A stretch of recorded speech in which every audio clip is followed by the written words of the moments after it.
મિત્રો આજના વિડીયોમાં આપણે ચેપ્ટર 3 દ્વિચલ સમીકરણ યુગમાં એનો મોસ્ટ ટાઈમથી દાખલો જોવાના છે કે જે બોર્ડની પરીક્ષા માટે ખૂબ જ ઉપયોગી છે.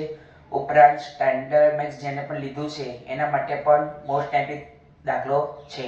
તો વિડીયો ચાલુ કરતા પહેલા હજી ચેનલને સબસ્ક્રાઇબ ના કરી હોય તો જલ્દીથી ચેનલને સબસ્ક્રાઇબ કરો અને નોટિફિકેશન ક્લિક કરો કે જેથી કરીને આપણે કોઈ પણ વિડીયો મૂકીએ તો સૌથી પહેલા તમારી પાસે આવે. તો આજનો વિડીયો ચાલુ કરીશું અને આ જે દાખલો જોવાના છે એ વ્યવહારિક દાખલો છે. એટલે હું રકમ લખતો નથી. હું કહી દઉં છું કયો દાખલો છે. સ્વાધ્યાય 3.4 એમાં પ્રશ્ન નંબર 2 નો પહેલો દાખલો.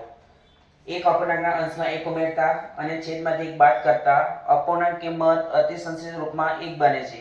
જો માત્ર છેદમાં 1 ઉમેરતા અપૂર્ણાંકનું અતિસંક્ષિપ્ત સ્વરૂપ 1/2 બને તો તે અપૂર્ણાંક શોધો.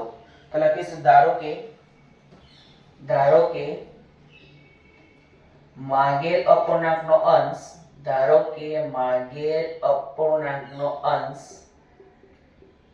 x અને છેદ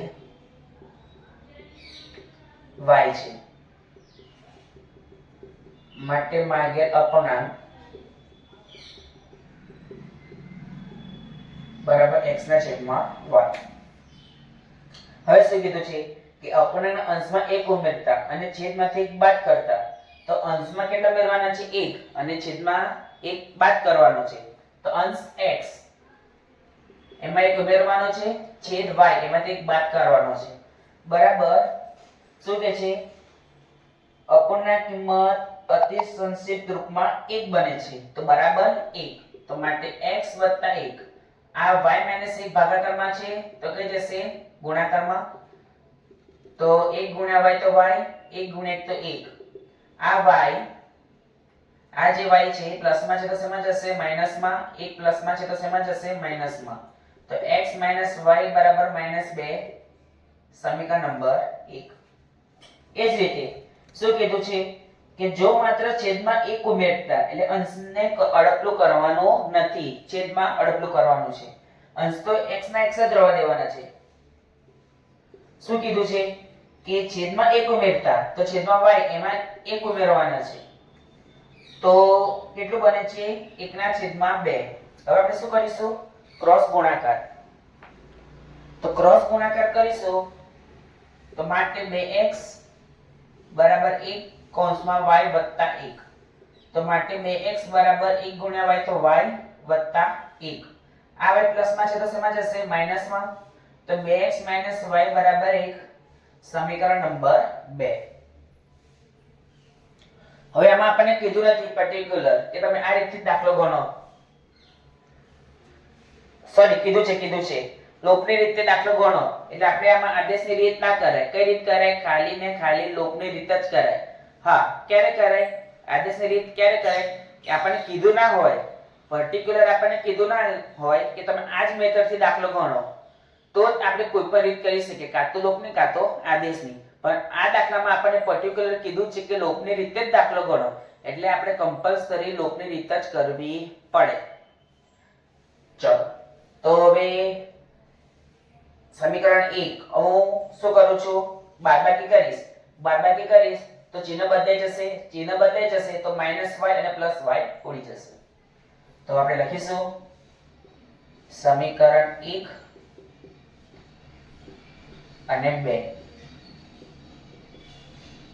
ની બાદબાકી કરતા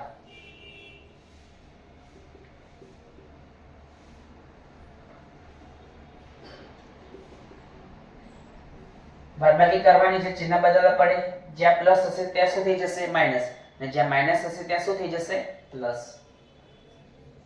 અહીંયા પ્લસ એટલે માઈનસ પ્લસ માઈનસ.